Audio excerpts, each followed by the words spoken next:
So I'm here with the hard job of introducing a man who doesn't need much of an introduction, Mark Weiss. Over 39 years of experience, completed over 3,000 transactions. In 2021, Mark was the top earning broker in the New York office. And in 2022, Mark was the highest earning tenant rep of all of Cushman Wakefield.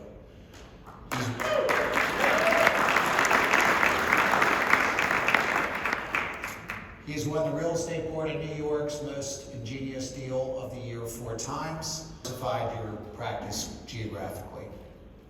How have you been so successful since the pandemic in a public transportation market? It's funny, I was in the middle of the pandemic, not the middle, but I came back to work relatively early, and nobody was around. I was doing my own copying and doing everything. And Andrew McDonald showed up, and he said, how are you managing to make deals in a public transportation market? And I took a deep breath because I didn't want to say, start a string of profanity and all that stuff. I said, I'm showing up every day. Just think about it. In 2020, we were all home. People were talking about not ever needing office space again. New York City, if you walk the streets of New York City, it was like the bar scene of Star Wars. It was a zombie apocalypse. You turn on the TV and you had our commander-in-chief talking about injecting ourselves with bleach. It was hopeless.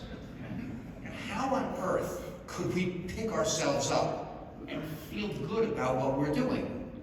And I get on all these Zoom calls. That's kind of what you did. Get in a Zoom call, you see people in their pajamas, their Def Leppard t-shirts, and their backward baseball hats. And it was just utterly depressing. And they were talking about shit that had no relevance to anything because they weren't accepting reality. Does everybody remember that? We were all talking about how great the technology is, but we had nothing to do. Nothing to do, and we were pretending to have things to do. So, I used the first part of that as sort of a mini sabbatical. Like, I needed a break. I was getting burnt out anyway because I was working feverishly. Okay, I can't change what's out there. I've got to get to acceptance. And acceptance meant it was pretty hopeless. But the optimism in me said, it's eventually going to change, it's just a question of when. And then I thought about that change, I realized a lot of people are going to quit. Think about this. Markets got smaller, market share receded, but there's less people competing with you. In the past, if it was a real piece of business, you were pitching against 6 or 8 very well-prepared, sharp people. Now it's 2 or 3. So I could feel long-term that this was going to turn, but I knew one thing. It was never, ever, ever, ever going to go back to the way it was. So one of the things that I got most comforted with is that the competition basically became, functional idiots.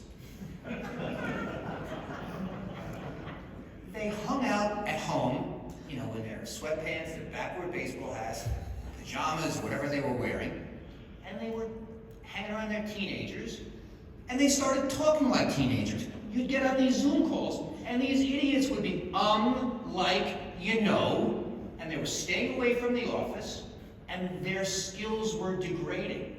I listened to Michelle, the speaker. Her skills were fantastic. You listen to Bruce Moser speak. There was no pauses. People who stayed in the game, who interacted with other grown-ups in a workplace is a formal environment, stayed sharp. So one thing I knew very quickly is I better not allow my skills to degrade. And once it's safe, I'm coming back to work, even if I didn't have reason to be in work. And my concession to the pandemic is I'm down to 5 days a week in the office. And I suggest that everybody else make that same concession. So, give me an example, like what did you do to make yourself better? So, I realized that the big bad wolf came and blew the house down. We had nothing.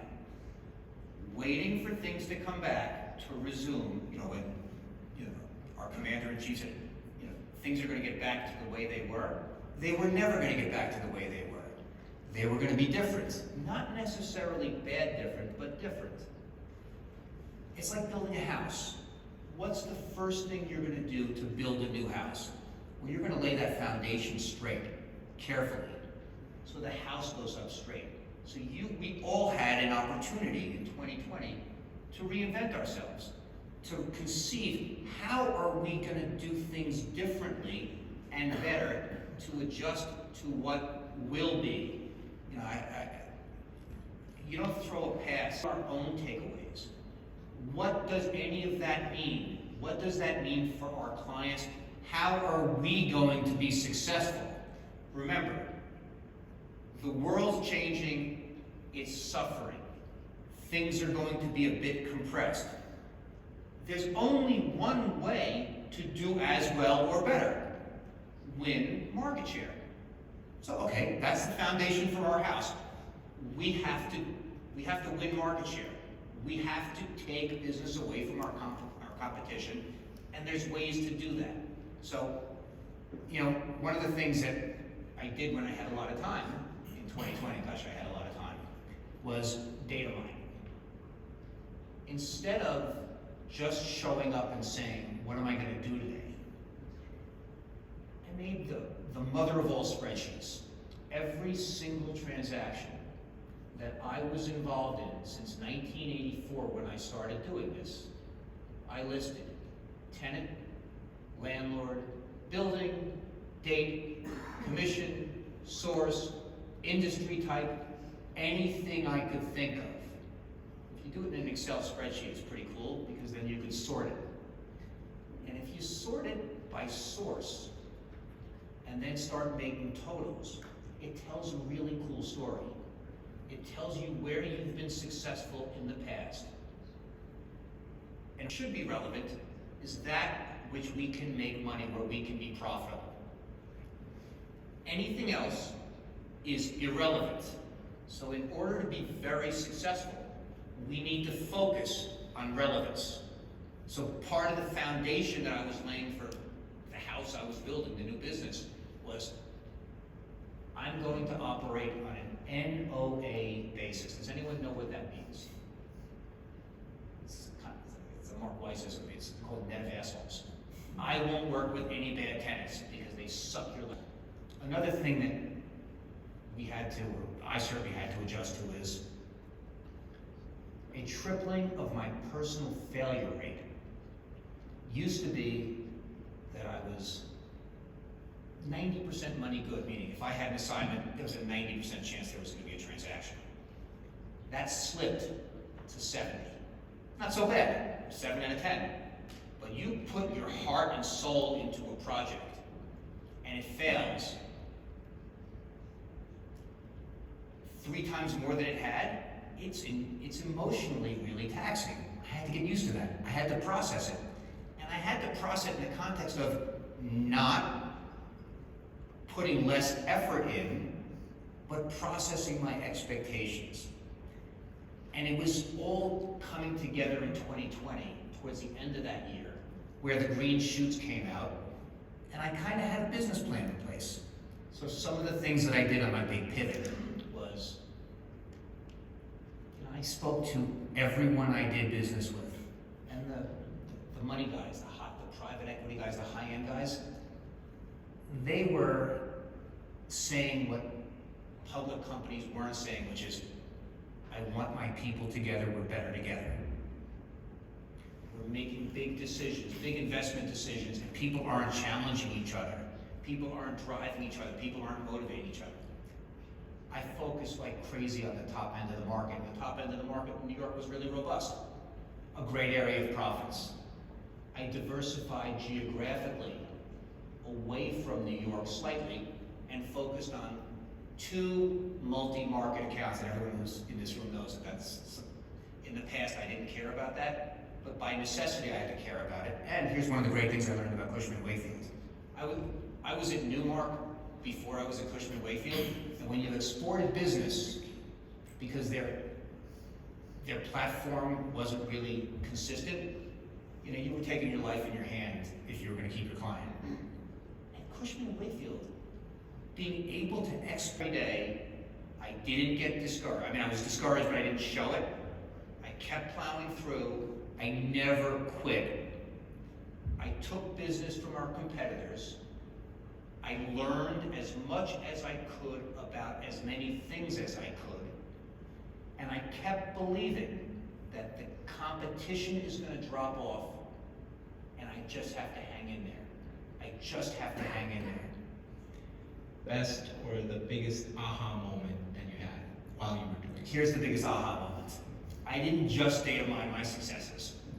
I did the painful exercise of listing every pitch, big pitch, that I lost. And it was like a depressingly big list. And there was one common element to every loss. Can anyone think of what that common element was? It was me. I was involved in all of them and we lost. Okay, so now let's do a deep dive. Let's find what did I do wrong. And at first, you know, it was like, oh, this went against me, this went, you know, boo-hoo-hoo, they knew someone. But I did something wrong in each of them. And the more I thought about it in isolation, the more I realized, gosh, that was so stupid. I didn't prepare that way. Remember this, the pre-sale cell, the sell cell, and the after-sell cell. What you do before you get in the room, what you do in the room, what you do after the room. And we all tend to evaluate ourselves on what we do in the room. You can make a great presentation, but if you've blown the pre-sale cell or the after-sell cell, you're out. I made a lot of mistakes, and I had the time to course correct, because remember, you're going to win market share, you're going to have fewer at-bats. You've got to dramatically increase your success rate. So being able to look at yourselves and see the mistakes and acknowledge it and course correct, I think was the most important thing I've done in the last 3 years. Humbling, a little humiliating, but very valuable. What was the most egregious? Now that you're opening up. So, a colleague set up a meeting with this 50,000 foot law firm and asked me to come pitch it. He said, in the past, they've used so-and-so from this firm, which is mostly a property owner, but they have a small brokerage division. And I pitched this thing with all that we had, really prepared. And the meeting was at first great, and I was so on, and I was so reading everything. Then they got very quiet. And then, you can't make this up. The meeting ends, the guy said, wow, all the teammates, you did great, we were so good as a group, we did everything right. The client just went dark on us. They didn't call, didn't say anything. So finally, after a week, I called the managing partner on his cell phone. And I said, hey, Matt, I'm a big boy. You can say we weren't good enough. He goes, no one called you, Mark? I said, no, you're just leaving me hanging. And I said, I'd like a little closure on this. And he said, you were great.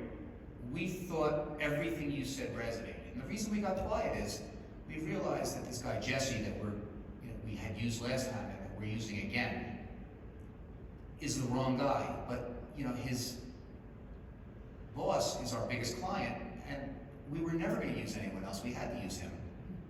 So you shouldn't feel bad. I said, really? I shouldn't feel bad? I put my heart and soul into the pitch, and then had no chance of winning. I wanted to call our general counsel and ask him to pitch litigation, just so he couldn't win. I was that furious.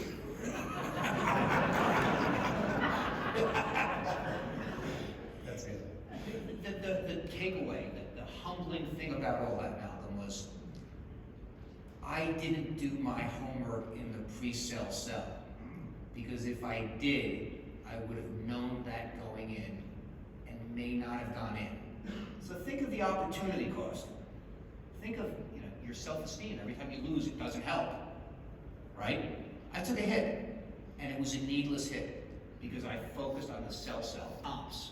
So 10 brokers making 10 deals in comparable space will make 10 different deals. Who advocated most forcefully for their clients? who got the best results. Right? This is Tenant Advisory Group. We're hired to drive value. We're real estate brokers, but we're tenant advocates. And sure, you're gonna make a commission if you leave a little something on the table, you maybe make a bigger commission. But you're not gonna be doing your job right. Our job is to define ourselves and our culture by how well we advocate and perform for our clients. And that measurement is value relative to our peers. And if you could hold your head high and say, yes, CBRE was representing a tenant at the same time we were, in the same building, at about the same floors, with the same level of credit, and on a net basis, we outperform them by 8%, they're great guys that have that brand of being a zealous advocate for your clients. Because when that happens, you get the following and you never lose the